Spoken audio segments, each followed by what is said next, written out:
Listen, life's all about leveling up. Whether you're handling business on the field or kicking it in your zone, you like to celebrate with cigars that match the moment. That's why you should link up with Famous Cigars to bring you a wild deal. Right now, you can grab 8 premium cigars for just $8. You heard that right. 8 top-rated cigars at $1 a stick. Top quality brands like Oliva, Romeo y Julieta, and Davidoff. Hand-picked just for you and worth over $80. Hit up famouscigars.com/cam and lock in this exclusive deal. While you're there, check out their insane selection of premium cigars, all shipped fresh and fast from their massive 20,000 square foot humidor. That's half a football field. Famous Cigars has been in the game since 1939 and still family owned. So celebrate every win with the folks at Famous. 8 cigars for $8. famouscigars.com/cam. The Timeline is a Blue Wire podcast.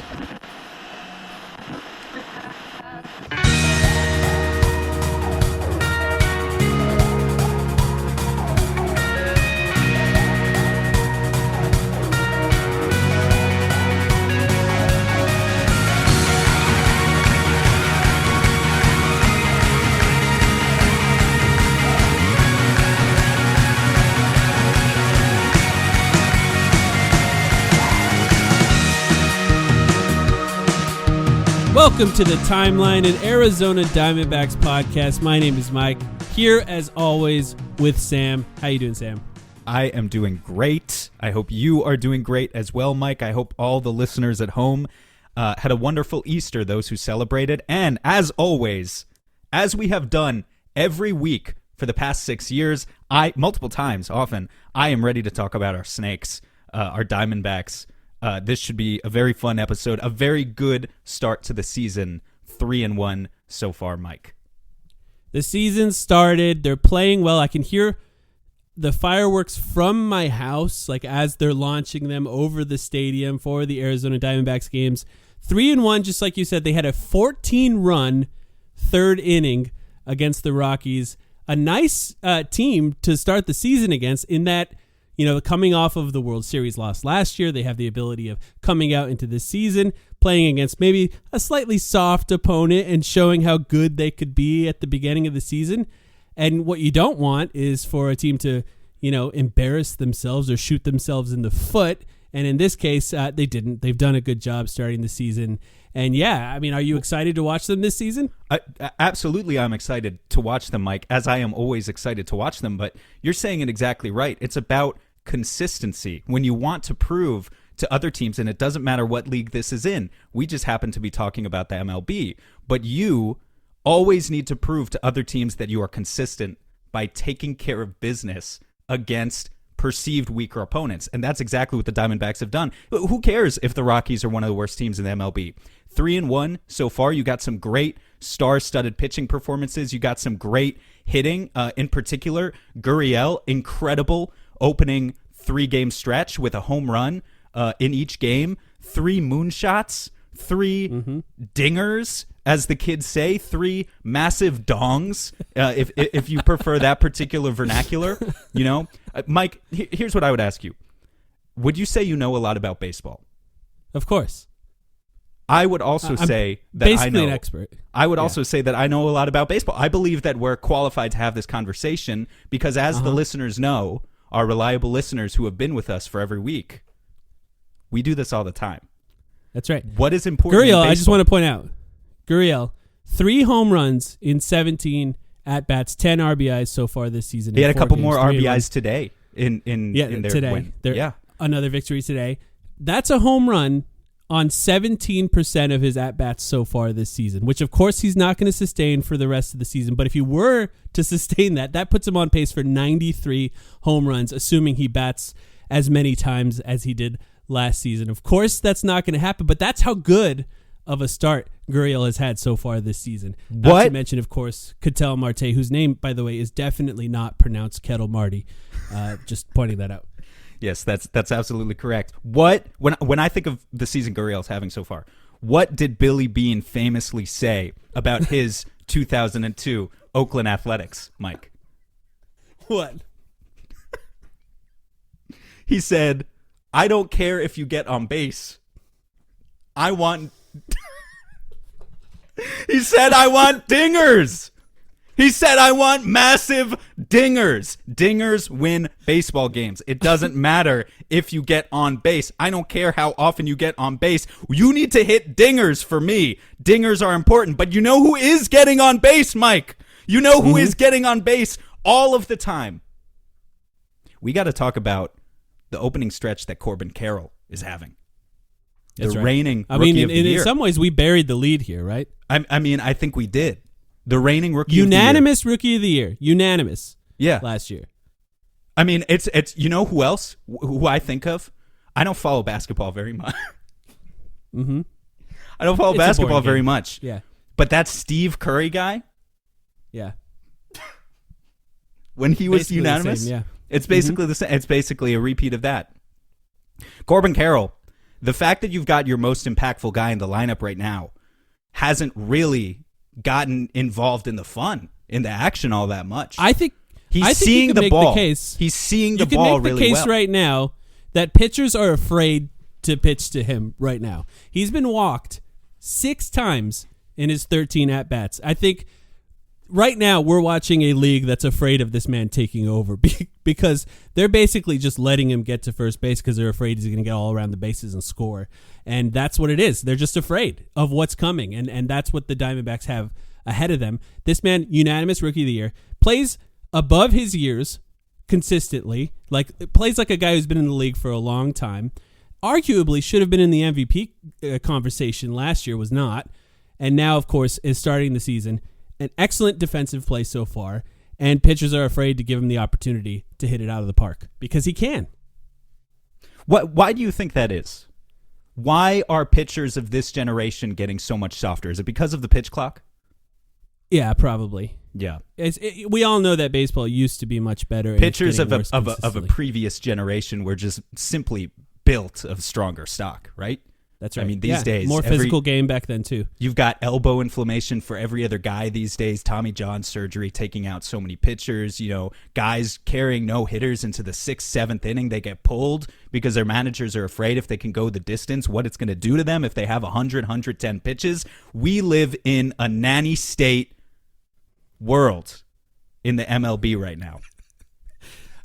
I have to ask you. This is an important conversation. I think we have to have now more than ever. Being that it's the beginning of the season, right? We're seeing what they're capable of. As good as they were last year, they overperformed when it came to the playoffs.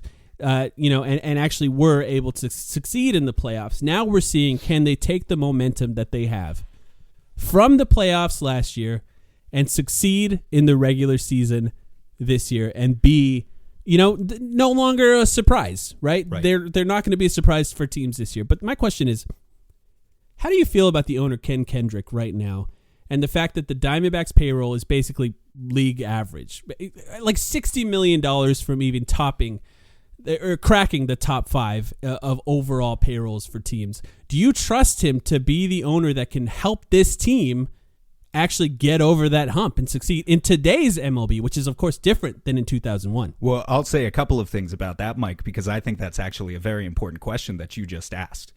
Ken Kendrick is definitely a name that I've heard before. That's the first thing that I'll say. And the second thing that I'll say is, I think baseball is the sport of David versus Goliath. It's the sport where you go up against these juggernauts, the upcoming series against the New York Yankees, the Los Angeles Dodgers, obviously always up there at the top of the payroll. This is where you go head to head with these teams, and it doesn't necessarily matter if you're in the middle of the payroll, because time and time again we see examples of teams that actually can go the distance in the MLB. Why? Because of the power of friendship. That's right.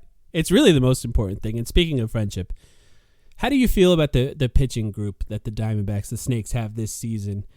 Do you think that they're going to be successful against these tough upcoming series that they have? I absolutely think they can be successful. They brought back of course we know all of their names. A lot of the same guys from last year. Yeah. Zach Gallen is he's great at pitching. He's a great pitcher. Merrill Kelly as well is 35 years old. For and, sure. And I not know a that comedian from the 1930s. Yes. I know that you're around 35 years old as well. That's correct. If I'm Yeah. not mistaken about that. So I would say that there are I actually think about a lot that of every time I similarities. see him pitch. Yeah. Yeah. I think about the only guy I'm worried about is Joe Mantiply, who I think, based on my research, was rocky to start last season and then ended up finishing pretty okay. And my concern is he started rocky this season. Is that going to continue, or is this a guy who's just going to? Is he playing himself into shape? Is that what we're seeing so far with Mantiply? I think you could say that he's playing himself into shape. Absolutely. It's it's difficult sometimes to get going, especially for those relief guys. But I think he'll get going. Another guy, Kevin Ginkel. Yeah. Yeah. That's definitely not made up, right? It's not Kevin Dinkle. That would be the worst case scenario. That would be. You don't want them hitting dinkers off him. You don't want. You don't want to hit Dinkles. 3-1 so far this season. An excellent start for our Snakes. When we come back, we'll preview the tough upcoming series for this team.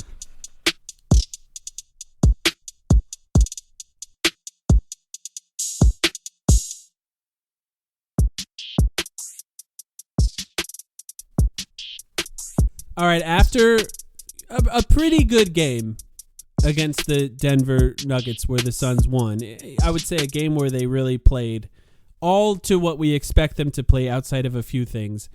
They lost to Oklahoma City, and then sandwiched around that Denver Nuggets game, of course, was that embarrassing loss against the San Antonio Spurs.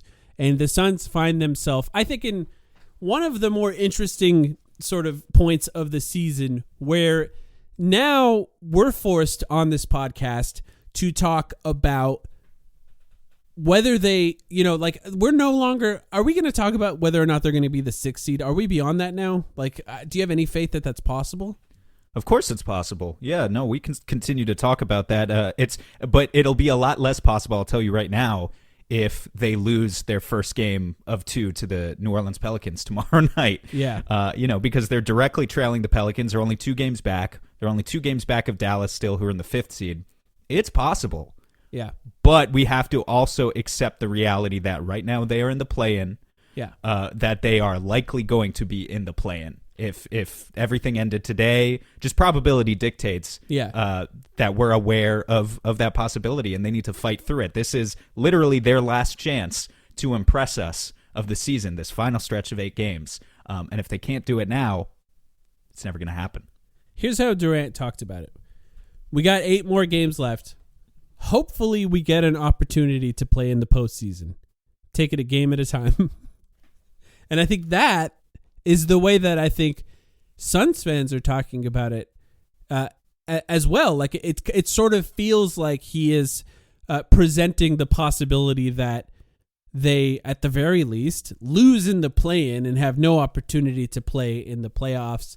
And it's tough because I think the lack of confidence, and maybe that's how he talks all the time, because he is very complimentary of other teams and how well they play when they play against the Suns, and everyone on the Suns, including Frank Vogel, talked about what a difficult matchup OKC is for them, which, by the way, I want to ask you why they think that is.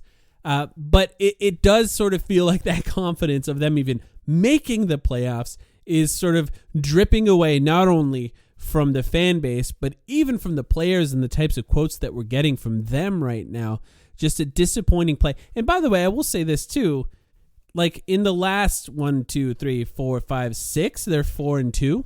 Like if you look at that stretch alone, that's pretty good. They had the games against Philadelphia, Atlanta, the first game against San Antonio, and the win against Denver.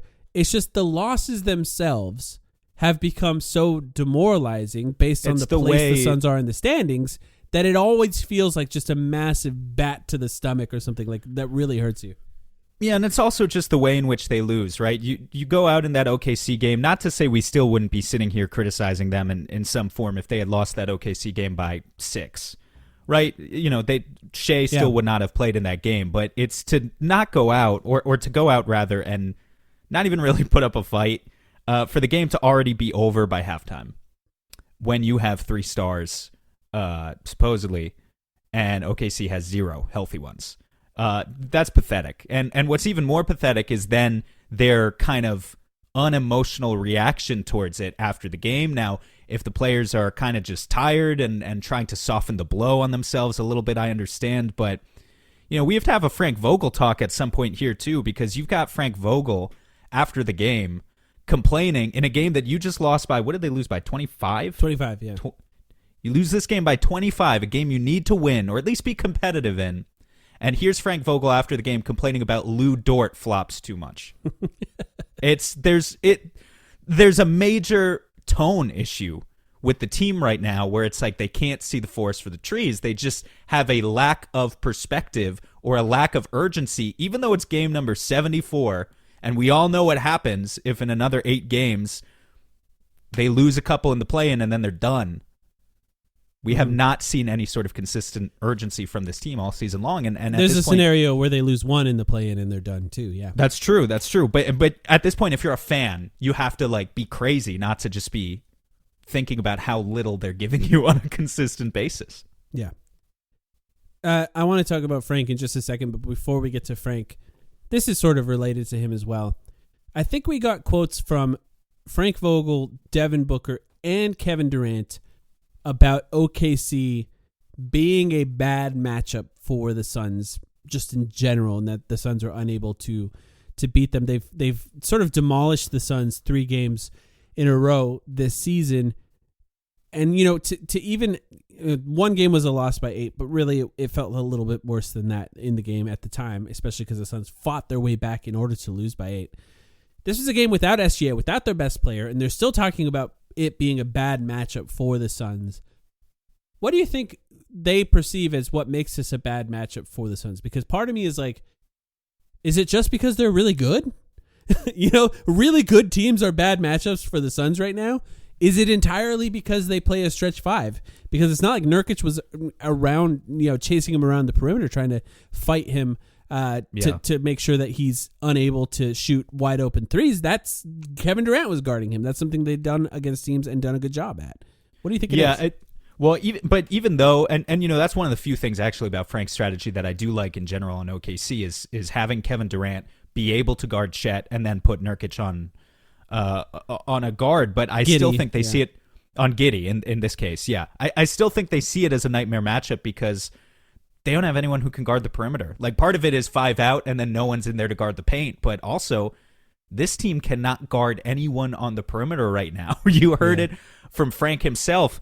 In a game without Shea, he checked in Josh Okogie for about 7 minutes. It was a disaster, but he checked in Josh Okogie for about 7 minutes in the second quarter, thinking that maybe he could get someone out there to deny a little bit of penetration on the part of OKC. Didn't work, so then he replaced Josh Okogie again with Bol's usual minutes.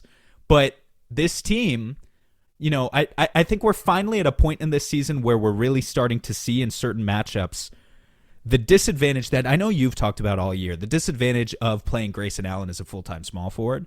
It's not that Grayson Allen hasn't been good this season. He's been tremendous. Yeah. It's not that the Suns could afford to not re-sign Grayson Allen. They absolutely need to re-sign Grayson Allen or at least offer him that contract extension, because if he decides to go elsewhere and then the Suns don't even have him as, let alone a rotational piece, but also a tradable asset, if he leaves, they're screwed. Yeah. Even so, he is not necessarily the best fit for what the Suns need in the starting lineup, because it's as awesome as it is when he's shooting 47% from deep, and he really has not had many games this year where he's just a total flop like he was against OKC where he shot 1 for 9.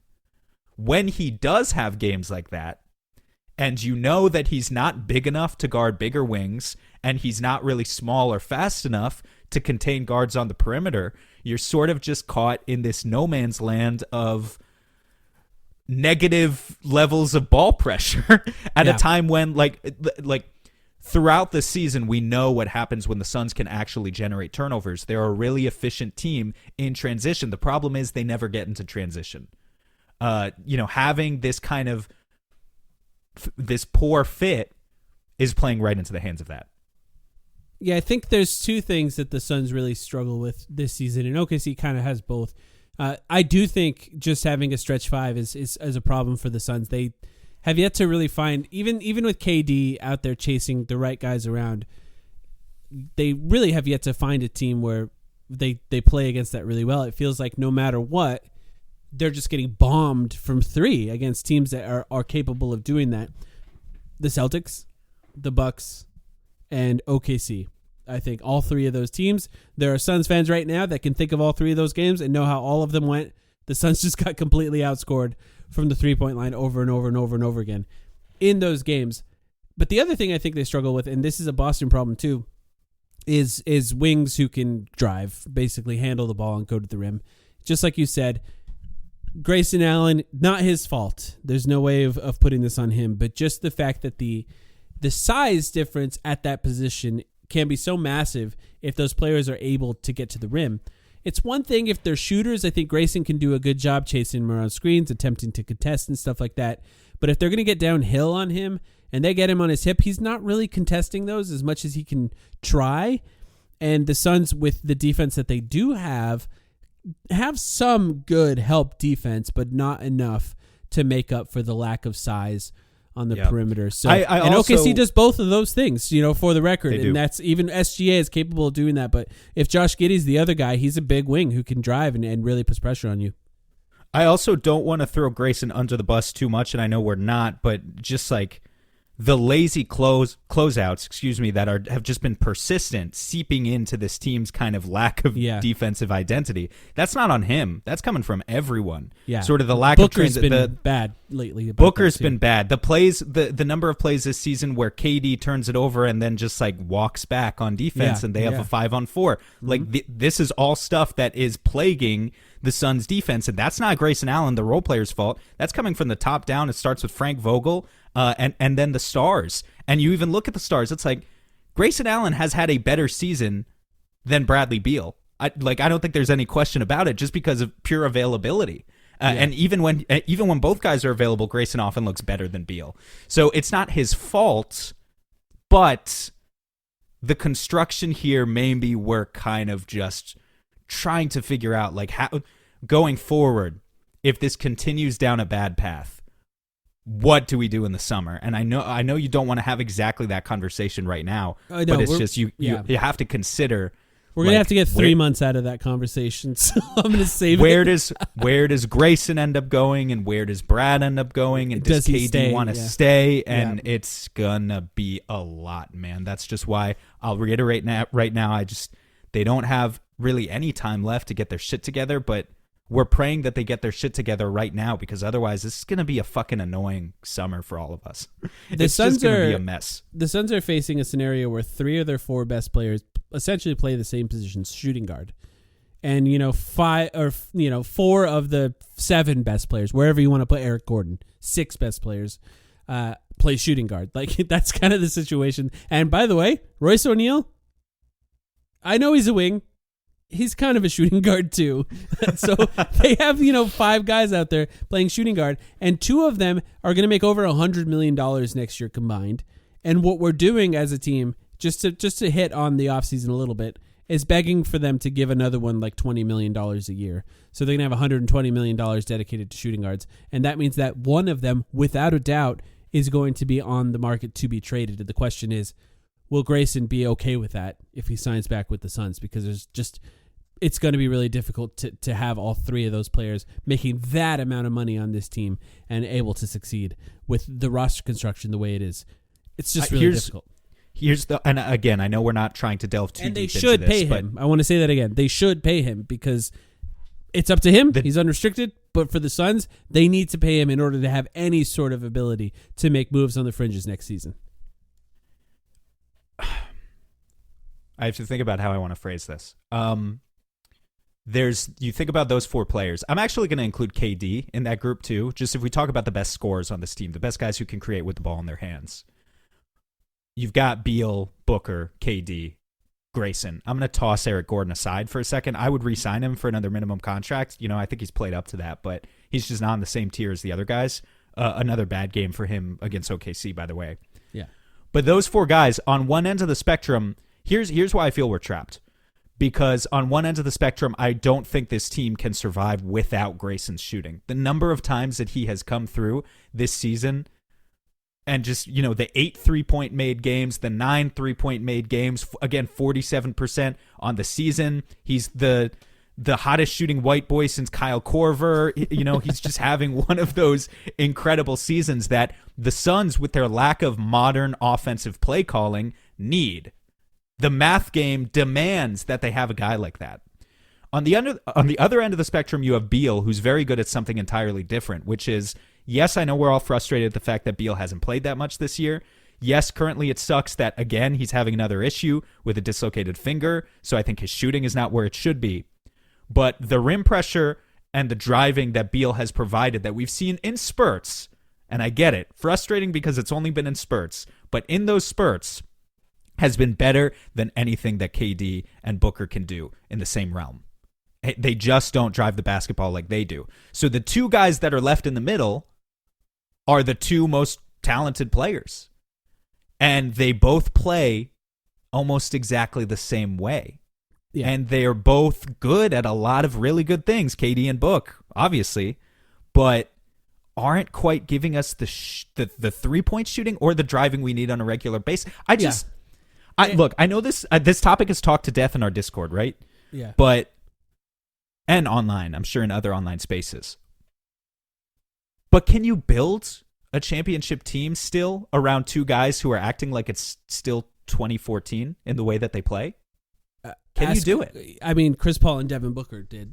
There's definitely a way to do it. If you're asking, and this is definitely, we're shifting over to what could be considered an off-season conversation already, but if you're asking what the best star pairing is for both Devin Booker and Kevin Durant, I think you can make the case that for both of them individually, the best star pairing for them would be a really high-volume 3-point shooting player. In that, who did Kevin Durant win championships with? Steph Curry and a bunch of other 3-point shooting. Steve Curry. Yeah. I'm sorry, I forgot it. Yeah, and for Devin Booker, I think you can make the case with him and his to not take away what he's good at, to not try to force him to be Klay Thompson, if you will. The best, probably the best option for him would be to be next to a high volume 3-point shooting star. Yeah. Outside of that, you do pair them together, and I think this is an incredible big man. Like if you put Booker instead of Jamal Embiid Murray next to Jokic, he Yeah. would win 5 championships. Yeah, obviously. Of course. Yes, of course.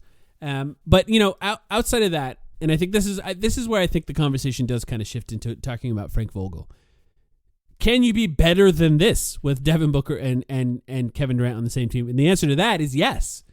They should still be better than this. And I think that's where you question some of what Frank Vogel is doing and then wonder whether or not he could survive if they continue to play down to their opponents when they play bad teams and get absolutely demolished by good teams. Because the ideal roster construction, if both of them are on a team, is ideally 3-point shooters around them, right? Bradley Beal, not really one. Grayson Allen is one. Nurkic, not really one. That means really they have one. And ideally, you have somebody like Grayson Allen, a wing that's like 6'8", 6'9", that loves to shoot threes, and maybe a stretch big. Now you have the right pieces for more of a modern offense where Kevin Durant and Devin Booker can do a lot more of what they like to do in that mid-range because they're surrounded by shooters. And I will say, just to add to it too, Keita Bates-Diop shooting over 40% from three. Yuta Watanabe shooting over 40% from three. These guys were supposed to be that. And when we did our season previews talking about this team, we really hoped they would. And how bad that they were and how unsuccessful those matchups, those pairings worked on the Suns did have a pretty dramatic impact on the rest of the season because now we're desperate to find shooting, and that means that Grayson Allen has to play in the starting lineup because you don't have an option bigger than him who could potentially play better defense in that starting lineup. This is what we're forced to do. This is what it is, and part of it is because failures in the offseason. But on Frank Vogel, just to transition the conversation over to him, because I don't usually like to say that coaches, I like to talk about mistakes that I think coaches make. I like to talk about things they did well. I don't usually often talk about the general idea of a coach and whether or not they should be fired, for example.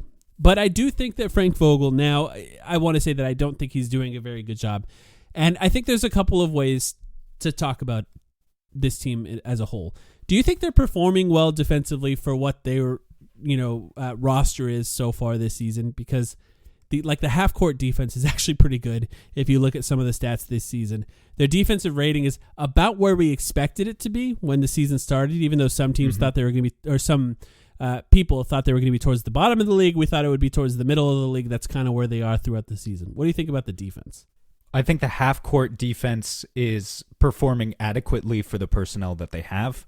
When you toss in the number of turnovers that they just have not been able to figure out offensively and how that leads to them having a horrendous transition defensive number, no. Overall, no. I think, again, there are signs, but no consistency. That's the most frustrating thing with this team. The expectation for this team was that the offense was going to be so good and that work defense so didn't well matter. that they can cover up for some of the defensive mistakes. You take away some of the turnovers. Yes, we expected them to turn the ball over more, but you take some of those away, and they become the efficient monsters that they're capable of being. We expected that to be better, and it almost feels like there's so many possessions, even defensively, where they either give up halfway through, whether it be the transition defense where players are now walking down the court as Grayson Allen sprints by them to try to get the rebound if they miss the layup, or the ball moves to one of the star players, particularly Kevin Durant or Devin Booker, and then it's just everything stops for 5 to 10 seconds, and then they shoot a contested shot. No ball movement. Things don't seem to be moving in a good way. Now, if you want to talk about where that blame goes, because I think that's where the conversation about Frank Vogel becomes important, you could say it's entirely on the stars, and I think that's a fair thing to say because we don't really know what's going on in the locker room. But there is a part of a job of a coach that is convincing star players to sometimes do things that they don't really want to do. That's part of the job. That is what it is. Sometimes you have to convince them to do things they don't want to do. And if they're not on a regular basis doing things that they don't want to do in order to better the team, yes, that's on the players, but it's also on the coach. It means there's not the right mix in that locker room to convince them that they need to change the way they play in order to be better. Right? Here's my. You're 100% correct. Accountability is an important part of the job. Holding players accountable for their actions. Is there anyone you can think of in the NBA who's just going to waltz into that locker room and, suddenly Kevin Durant and Devin Booker? Because these are really the two problem guys, if we're being honest. Beal, I think, is in an entirely different class where it's with him, he's just less talented than the other two and less capable of staying healthy. And but he seems to be listening to the coaching. Yeah, I think he listens to the coaching. I think he tries. I think he's, a well-meaning guy, and I think he's just worse than Devin Booker and Kevin Durant. And maybe for that reason, he doesn't deserve his $40 or $50 million. I don't know. But okay, that's who he is. That's who Bradley Beal is. The other two guys, if we're really meant to believe that they are who we want them to be, we need them to be holding each other accountable and themselves accountable in a way that we have not seen consistently this season either. I don't know what coach is going to come in there and do that. But I agree that's where Frank Vogel is failing, and I agree that's the hardest part of the job. Yeah. You know what? They respected Monty Williams. At least we know Devin Booker did. I'm not saying that he should be the coach or anything. And obviously, I think Monty Williams hit some sort of wall at some point where they felt it was necessary to move on from him, and we felt that too. So it is a different conversation entirely. But I'm sure there are people. Ty Lue is the guy we mentioned, time and time again in the offseason. Whether or not that would be the case with him, don't really know. I really don't know. But he seems to be pretty hard-headed, and maybe that would matter to somebody like, or maybe that would be helpful to somebody like Devin Booker or KD. It's a funny thing, too. And I think we should talk about how Devin Booker has played lately because I think he's underperforming from what we've expected. We need to. Yeah. But it is a funny thing, too, when I talk about the coaching. There is some ways to look at this team and look at the stats of Kevin Durant and Devin Booker and say nothing's wrong here with them. And I understand that perspective. In some ways, individually, they're playing really well. A career high in assists for Devin Booker, and his turnovers has gone down from the previous season. The shooting, is it bad? Kevin Durant, the efficiency of Kevin Durant is as absurd. Well. You can throw into the same bucket. I mean, he's scoring at the same level that he always has, if not better. His true shooting is awesome, but I think where I bump up against how they're playing is their ability to fully maximize the players around them stylistically. And I also, by the way, this is a complaint about Frank Vogel on teams he's coached offensively. Throughout his time in the NBA, this was a problem that Lakers fans had with him. This is a problem that he had in Indiana, where his focus is so much on defense that, a lot of people think that the offense struggles when he's the coach. And maybe that's just what we're running into. But too often, it seems like they're being undecisive in a way that forces the offense to just become this matchup game, this isolation game. Maybe it's after a screen or two, so it's a switch and they're trying to attack the best matchup. Maybe that's all it is. But it doesn't feel like they are being maximized in the way that we expect them to be. And for this team to be great, because of the amount of the salary cap that is dedicated to the players at the top, and for this team to be great, all of those players have to be the best that they could be, and that's making others around them better on a consistent basis. And although they are at their best when those players are playing still, it feels as though they should be better to me. That's absolutely correct. I'm going to use that as an opportunity to segue us into the Devin Booker talk, because we have talked about Kevin Durant a lot on this pod, I think, much to the dismay of certain members of the community. Yeah. We've talked they about... only hear when we say he's not playing well.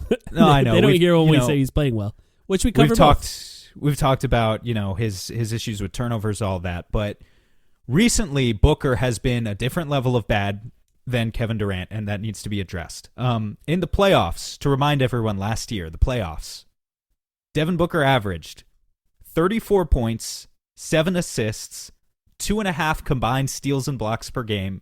He shot 59% from the field and 51% from three. He was the best player in the league in the playoffs, I think. I mean, some people will say Jimmy Butler, but Jimmy Butler quieted down, I think, once he finally got into the finals. I think you could make the case for Book. If you're just going by like a minimum 10-game sample size, he played like Michael Jordan. Yeah. Now, is it fair to expect him to be Michael Jordan all the time? No, because he's Devin Booker. We don't expect him to be Michael Jordan. If he was Michael Jordan and we paired Kevin Durant with Michael Jordan, I imagine that we would have a pretty easy path to a championship right now. So no one is expecting Devin Booker to be that exactly. But here is what he's averaging in the month of March this year. 24 points, not 34, 5 rebounds and 7 assists on 47% from the field and 29% from three. That is a 20% drop, over 20% drop from three versus what he did in the playoffs last year. It is a 10-point per game drop. And it is clearly not good enough, if he plays that way in the playoffs, for the Suns to beat any opponent. I think it's fair to say. If Devin Booker goes into the first round against any higher-seeded opponent and averages 24 and 7 on mid-efficiency for an entire series, I don't care how Kevin Durant plays. I don't care how Bradley Beal plays. Well, I think unless both of those other guys are averaging 30 and 10 or something ridiculous, right, you're losing that series.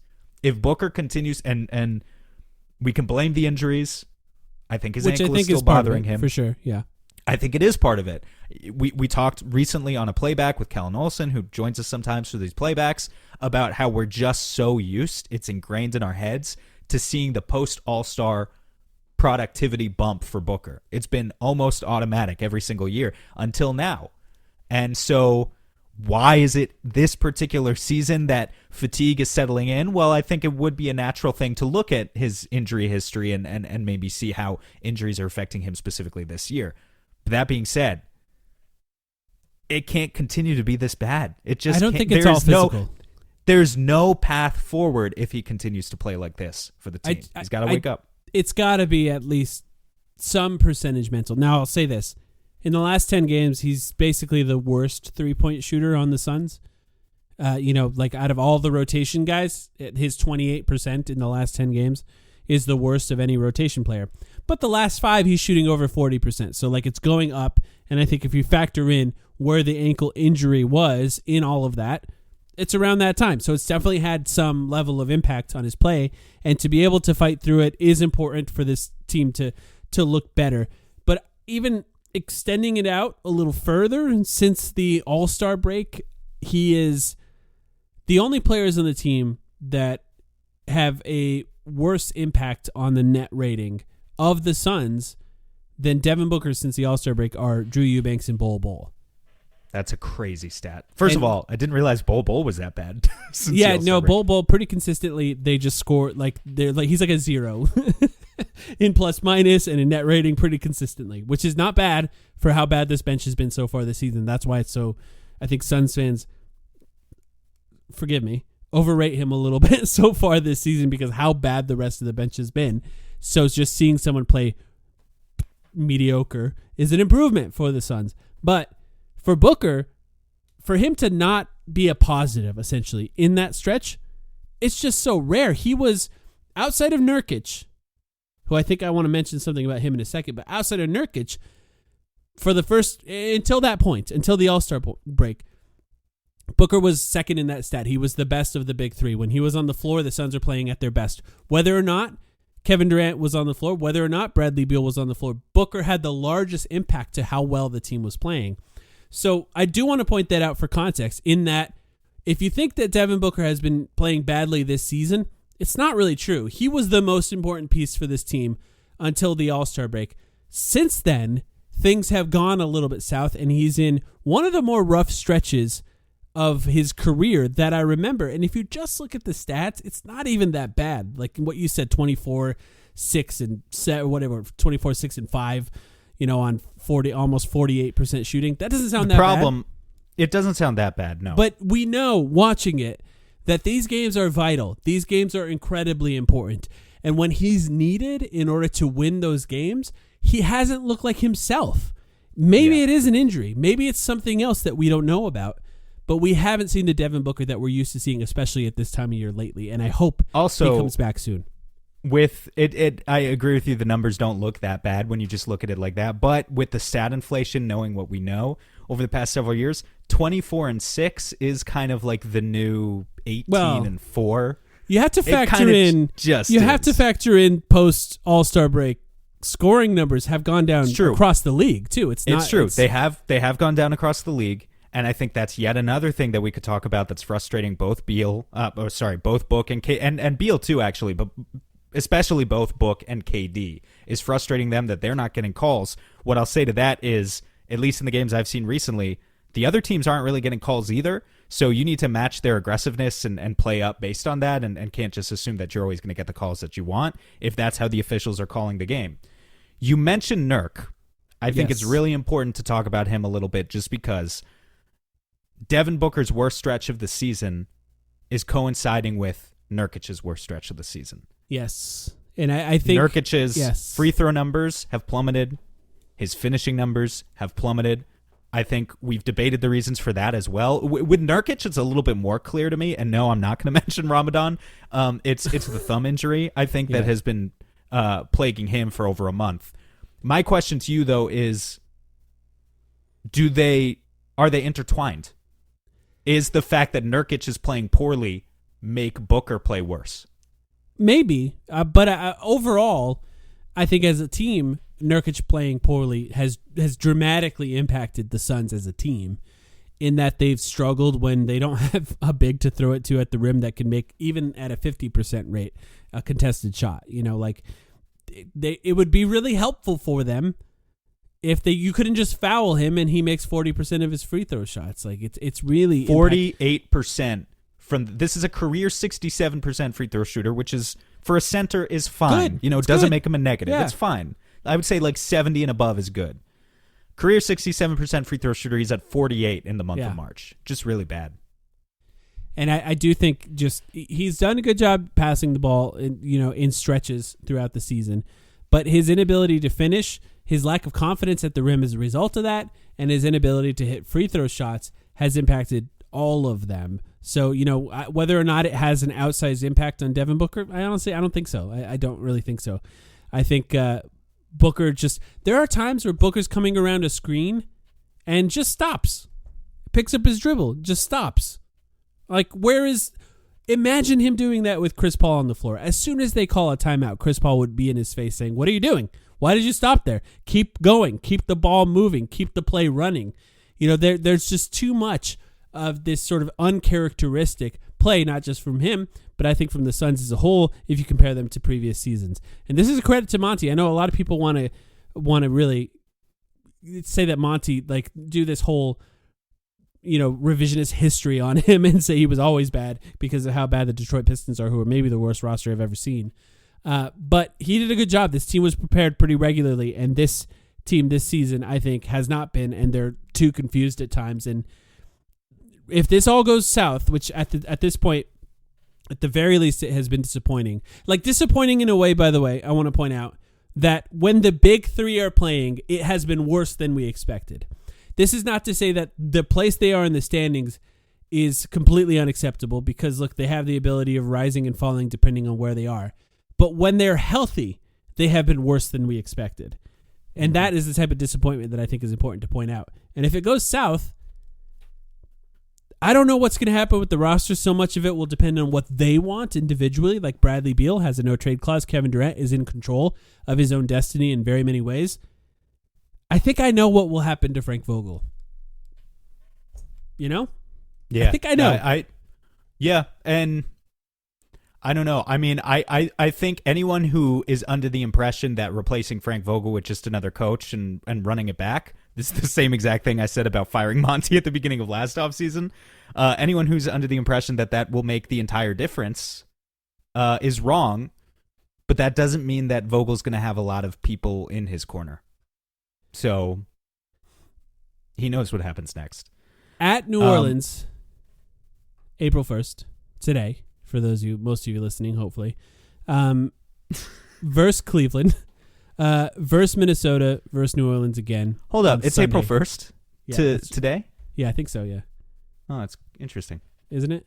Yeah. That New Orleans game obviously going to be very tough. That Cleveland game, it depends on who's healthy in that game, but they have been playing a little bit better lately. And then Minnesota, obviously one of the best. 2 games against New Orleans that could be pretty big if New Orleans struggles at all towards the end of the season. Those 2 losses, if the Suns can find a way to pull them out, your level of confidence will vary on that. But if the Suns can find a way to pull those out, could have an impact on the end of the season. We don't know. They could have the tiebreaker over them.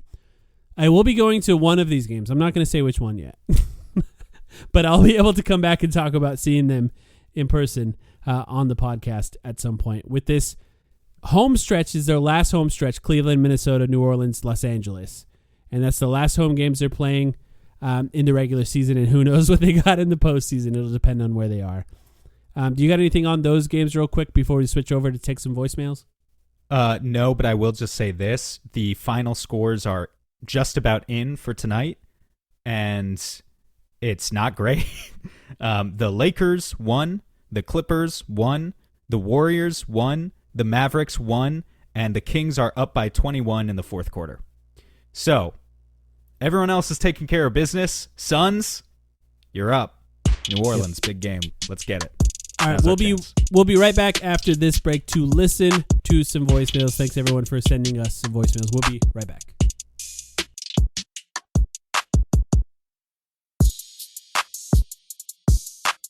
Four 804206553 is our phone number. Call us anytime, day or night, and leave us a voicemail asking us a question. Try to keep it under around 30 seconds is the ideal time. Let's take a listen to a few of these. Hey guys, this is Arjun, longtime listener, recent Patreon subscriber. Let's go. This is a little unrelated to our recent gameplay. It's a question about the in-season tournament, so you might want to use this if recent play is more depressing than we'd like. Anyway, the question is, what did you think of the idea of using quarters won rather than point differential for in-season tournament seeding? Just thought that might increase intensity over the game and have less implication in terms of end-of-game scenarios, trying to run up the score on a team. Thank you. Let me know. Bye. Thank you, Arjun, for first of all, for being a Patreon subscriber and a listener, and for the question, of course. So the question here is, for the in-season tournament, would it be better to use quarters won than overall point differential? And this, to me, sounds like the fan of a team that loses every fourth quarter but wins the first three. Oh man, doesn't the in-season tournament just feel like forever ago now? It has been a long season, guys. The in-season tournament, Indiana Pacers, we're a long way from there. To address the question, I don't mind the idea. I do think you're not going to get enough people behind it just because The players would hate it. Well, the players would hate it. That's important. And it feels a little bit gimmicky to just say quarters like, oh, we outscored you by 32, but we won. Well, or I don't know. We outscored you by 8, but we won 3 quarters and you blew us out in the last one. It just doesn't feel quite right, you know? I like it because it's funny. And I think that it would be funny for a team just to keep continually blowing a team out just because they need to do it. Like there are times where blowouts kind of are like, okay, you went down by 20 in the first quarter. We've seen this with the Suns, right? And then you just kind of play them even for the rest of the game and you lose by 20.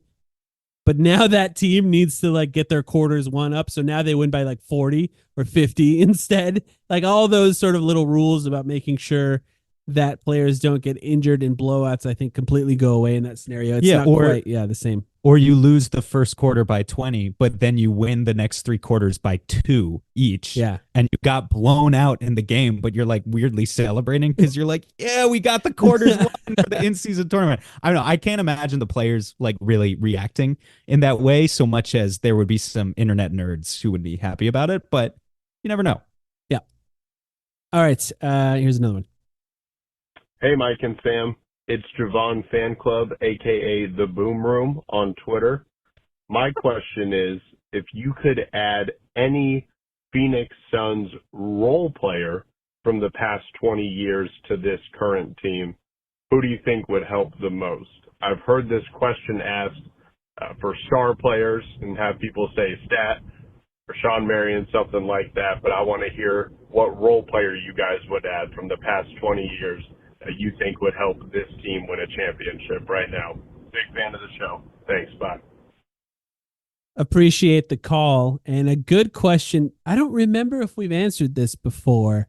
We may have. I'm curious. We've answered about like favorite role players, but I think that's a different question to who do you think would actually help them win a championship right now? I have one that comes to mind immediately. Sure. Who is it? I think young Boris Diaw. Would that's great. Absolutely kick ass in 2024. You know, like he had his range back when like this was when I was growing up and just getting into the Suns. He had that range out to like 18 feet or whatever. But no doubt in my mind, he's like a 38 to 40% 3-point shooter if he grows up in this era. In the Spurs, he kind of was that, right? He started shooting 3. I'll have to look up what he finished his career as. I don't think he ever really got up there. Yeah. Or at least up there. But I mean, at that point, it's like he's basically has the passing of Nurkic, but is more mobile on the perimeter and can actually allow you to play 5 out offensively in a way that Nurkic doesn't. He would be awesome. That is a really, really good one and better than what I thought of. My brain went 2 different directions. The 2 things I think the Suns need are a big who can shoot threes. So Channing Frye was one of my thoughts there. I think he would just be awesome on this team as someone who's just out there pick and pop, and just putting a ton of pressure on the defense and giving space to Devin Booker and KD to try to drive and Bradley Beal, of course, and get the shots that they like to take. And the other one was PJ Tucker, younger PJ Tucker, who was still kind of already older when he got to the league on the Phoenix Suns. Maybe it was like 27 or something. When he was finally in the NBA. He was like 27 when he came to the Suns. Yeah. So, but obviously, we know what that would be. He's there to guard. He was tenacious. He was so awesome on those teams, and nobody knew because nobody was watching the Suns. And what's funny is I remember the next team he went to after the Suns was the Toronto Raptors, and I remember this was my What's Up Raptors fans Reddit days. So I remember going into the subreddit and being like, you guys are going to love PJ Tucker. He's awesome. I know nobody watched the Suns, but he's great and you're going to have a great time. And then they didn't know how to use him in Toronto and it went kind of badly. And then, of course, he found his career later and became really awesome on multiple teams, including a championship. He went from there to Houston, right? Yeah. I can't remember anymore. With Kyle Lowry, I think, that trade when they swapped places maybe. But that was that's where he really thrived and, of course, was part of the team that beat the Suns in the NBA Finals. And he would just be awesome on this team as the guy out there being the dirty defender and rebounder that the Suns really need. Boris is a good one, though. PJ would be really good. So all right, I'll give you props. Let's listen to another one. This is Ian again. I'm recording this on Easter, so happy Easter to y'all. I was curious, this season in general has just been super nightmarish. What's like your source of optimism? What's this one thing from this season that you could take away and feel some level of positivity, whether that be going into the playoffs, whether that be going into the off season and into next season? What has it been about this season that's been encouraging and what's been, just a very dark season? Thank you, Ian. A good question to ask after that last segment that we just recorded. Sure. What's a source of optimism for you, Sam?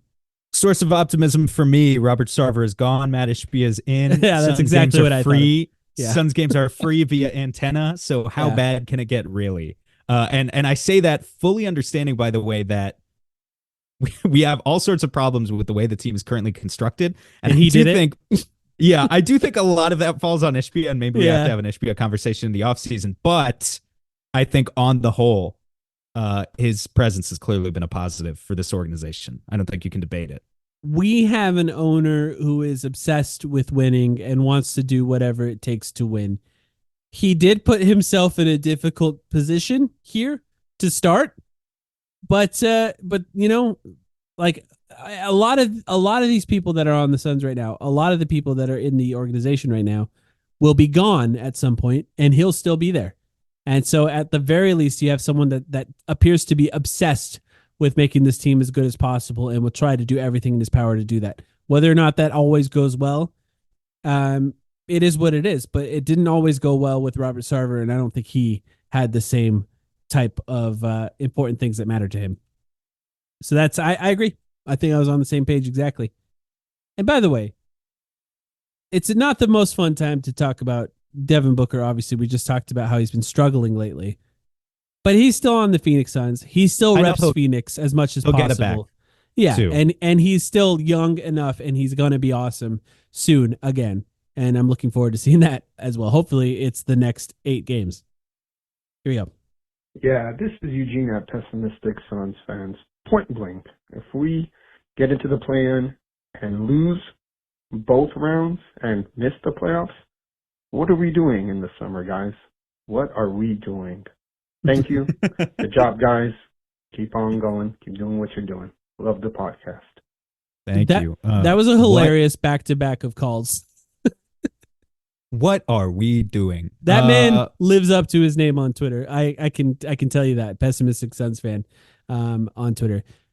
We're going to have a lot of those conversations later, Sam. We don't have to have those now. What are we doing, Mike? They're very limited. They're very limited. Well, I'm not going to say it, actually. Here's what I'll say. We'll record more podcasts about maybe the Suns or about other subjects. It depends. Whatever you guys want to hear. Yeah, we're going to... Could be very versatile. We're going to talk... I've said. Yeah, we can apply whatever format we use on this podcast to apparently any subject, even things we don't know anything about. But the one thing I will say is, if you think that this team is completely stuck in what they are, you might be right. Being that the rules make it really complicated for them to get better. But there is nothing about Matt Ishbia that tells us that they won't explore every single avenue to make changes on this team. That's what he's done since he got here. I know it's just been one trade deadline and one off season, but those have been the craziest trade deadline and off season the Suns have ever had. So I think there will be, hopefully, a rabbit pulled out of a hat somewhere with this team. Here we go. Hey guys, this is Rogue from the Discord. I was wondering, why does this team always play so slow in the fourth quarter, no matter who's in? Do you think it's a lack of trust in coaching, or do you think it's a lack of themselves and their role players? Thanks for everything. You're the best. Rogue. That was Rogue from the Discord. Oh, Rogue that was Rogue. rules. Okay. Yep. I recognize his voice. Thank now you, at Rogue. this point. Yeah. It says there's a little auto text feature on Google Voice that says Brooke. So I was like, okay, Brooke from the Discord. Yeah, I recognize that name. Good to see you, Rogue. Yes, Rogue. Why do they play so slow in the fourth quarter? Is what Rogue is asking, and they do, and he's right. I think it's an interesting question for multiple reasons because I think some of it, and correct me if I'm wrong, Sam, too, if you disagree, but some of it I think is just mental, in that sometimes they're trying to hold on to leads, right? They're like up by 10, up by 15, and they're like, play slower, eat that clock, try to hold on to this and get out of this game as quickly as possible. And some of it is teams do change their defensive strategies and tighten up their defense, and it just flummoxes them. They start switching more. They start playing a little more aggressive on the picks. They start doing things that forces the Suns to think a little too hard with an offense that they haven't played together long enough to adjust on the fly fast enough in order to make the changes necessary to score. I think those are really the two things. I think they're flummoxed. Absolutely. There might be, you'd be able to convince me that there's an element though too of they don't trust Frank Vogel / Kevin Young in the fourth quarters, and it just becomes Devin Booker, Kevin Durant ball because they're gonna do what they do. Yeah. I don't want to say that that's over 50% of it. I don't even want to say that that's 20% of it.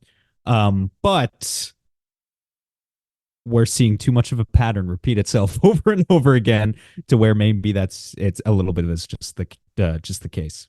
Well, I think you led to a nice segue into our last question here. Here we go. Hey, Mike and Sam. It's Javon Fan Club, a.k.a. the Boom Room on Twitter. I have a question about coaching. I know Monty got criticized a lot for this specific thing, and I feel like Frank kind of has the same mentality towards it. Neither of them really yell or get passionate or seem to really scrutinize the team when they put together embarrassing performances like the Thunder one that I'm watching right now. In my head, I feel like this is a childish way of thinking for me, but in my heart, I feel like any team, no matter how many superstars or vets you have, could use that, especially when you don't have a Chris Paul to chew out players like we used to. Let me know what you think about this. Am I being too childish or immature in my thinking? Love the pod. Keep it up. Thank you for the second question from me this week. I don't know your name, Javon Fan Club. I guess I'll call you from Twitter, aka the Boom Room on Twitter. This team plays like a team that needs to be yelled at sometimes. Am I wrong? I kind of agree with him. No, yeah, he's right. The tricky thing about it though is we know there's always a line. At which point it becomes unproductive. And yeah, I think that line is more easily crossed these days maybe than it used to be league-wide. And also we know stars carry more power than they used to. And if a star doesn't like you... Are you saying they're soft, Sam? I'm not saying they're soft exactly, but I am saying that if a star doesn't like you, as we have seen literally in Kevin Durant's career already, this has literally happened, they will get rid of you. That did not necessarily happen in previous generations. It didn't. And so I think I understand why coaches are more wary and feel like they have to tiptoe around certain things when it comes to holding their players accountable. But Javon Fan Club, yes, you are right. If Chris Paul is not in that locker room, someone needs to do it. I see Damian Lee, bless his heart, sometimes on the sideline trying to talk these guys up and really convince them to get in the game. But Damian Lee, with all due respect, is not Chris Paul. There's only so much that he can do to try and amp those guys up and get them ready to go back out there and win. I'm glad you brought up a player too, because I think it's an important thing to point out that Devin Booker probably doesn't do that. He doesn't yell at the team. And I think Kevin Durant probably doesn't do that. He doesn't yell at the guys. And by the way, I'm not even sure that's the best place for that to come from. I think Chris Paul did, and I think that was good for the team. I do think that it tends to wear on players over time to have a guy yell at you for 5 years straight or longer, depending on the team that you're on. So that does have, in some ways it has a time limit on it as well. But I do think that there needs to be somebody that is willing to say the things that players don't want to hear, and it has to be somebody that they respect at a really high level. It has to be someone who they respect at a high level because they understand that person, Chris Paul always said, I'm not going to ask you to do anything that I don't do myself. Exactly. Now, what did he always hold himself 100% to that rule? I don't know. Maybe he yelled at DA to get a few too many rebounds that Chris Paul wasn't willing to jump for. But overall, that's how he hurt his shoulders. I'm just saying. But overall, I think the effect was positive, and it was something that Chris Paul was capable of doing. Damian Lee, again, respect the fact that Damian Lee is an animated presence. I don't know if I'm the only one who's noticed that sometimes on the sideline, he's really trying to talk to these guys. You're not out there. You're not playing, Damian Lee. We want you out there. I want you to come back and play. You haven't played all season. You know, if you have a figure like Udonis Haslem in the locker room, signed to a player contract for the 24th time when he doesn't deserve to be, you know, like a figure like that doesn't mean anything. I guess maybe the Suns equivalent would be Thaddeus Young if he tried to really get in there and just like chew guys out. It just doesn't have the same effect as someone who really is making an impact in the rotation night in and night out. It's tough. November 29th, 2010. LeBron James, recently acquired by the Miami Heat, was going to the bench on a timeout and ran directly into his coach, Eric Spoelstra, a young coach on the Miami Heat, a coach who hadn't had any success in the NBA up to that point. Many people thought that this was the point that LeBron was trying to get Eric Spoelstra fired at this point of his career. And you know what the Miami Heat did? They threw all of their support behind the young coach in Eric Spoelstra, who by many metrics today is the best coach in the NBA. They essentially overruled the best player in the NBA and a superstar at the height of his powers in order to keep a coach who has now, of course, led them to multiple finals appearances and multiple championships. Now, I say that only to say culture in a team is more than just winning. I know we want to say it's just winning. It's more than that. It's about empowering people to do their job at the best of their abilities. I know that I've talked a lot about Frank Vogel and whether or not he'll get fired here in this upcoming offseason. Maybe he's not the right guy to throw all your weight behind. But there are probably points in the Golden State Warriors past where Steve Kerr was bumping up against star players, and maybe There are absolutely points in Steve Kerr's past. You think it's possible to exist in that locker room with Draymond as many years as he has without bumping heads? And look what happened there, right? They kept him and they kept being successful, and they even won a championship, I think, a year and a half ago, right? That they probably shouldn't have in many ways. And that sometimes comes down to coaching. And look at how their fans talk about him. Culture is about that as well. It's about finding the right guys to empower. And it's about letting the superstars know sometimes that those guys are empowered to do their jobs, regardless of how it makes them feel at times. And that is something that I'm not sure Matt Ishbia fully knows, or even that Frank Vogel fully deserves. But it is something that the Suns as a team needs to establish at some point in order to make sure that the right people are running the team and that they understand these sort of jobs that these people are meant to do. And it's not even about a hierarchy of power, really. It's just about what each person is asked to do and how other people need to respect that. That sort of went off the rails a little bit there, but I do think it's an important part of this conversation. I understand exactly what you mean. They need more rigidly defined roles. They need an actual culture and not just, I don't know, how would you describe them currently? Just a bunch of vibes. We're just vibing our way towards the end of the season, slumping to that finish line. And yeah, it needs to change. Did you really remember that exact date, November 29th? I quickly Googled it. Okay. Yeah. I was like, there's no way he read. Where the fuck did he pull that from? Yeah. One last question on coaches. How do you feel about Torey Lovulo? I think Torey Lovulo has seen the broad spectrum of what is possible with the Arizona Diamondbacks. He's been there for a team that won 50-something games. He's also been there for deep playoff runs. So, he's a guy who has my respect. What do you think? I think I agree. And I think I agree. That's the best I can say. You, as always, continue to impress me with your absolute versatility, your ability to speak on so many subjects. Bravo to you, Mr. V. Hill. Thank you, everyone. Said, are we done for the week? Thank you, everyone, for listening this week. Ethicalhoops.com. New shirts. Ethicalhoops.com. New shirts. I'm going to say it again. Check it out. If you'd like to join us on our Discord or listen to extra episodes every week, patreon.com/. patreon.com/thetimeline. We appreciate all of you. We'll be back midweek with another depressing episode. No.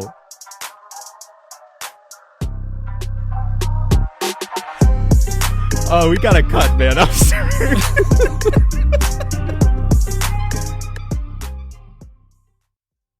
For over a century, Johnny Walker has shared its bold spirit with the game of golf. Now, crafted with Devereaux Golf, Johnny Walker introduces the Johnny Walker Blue Label-inspired Sunday Golf Bag, elevating the game with sleek design, Blue Label hues, and refined gold accents.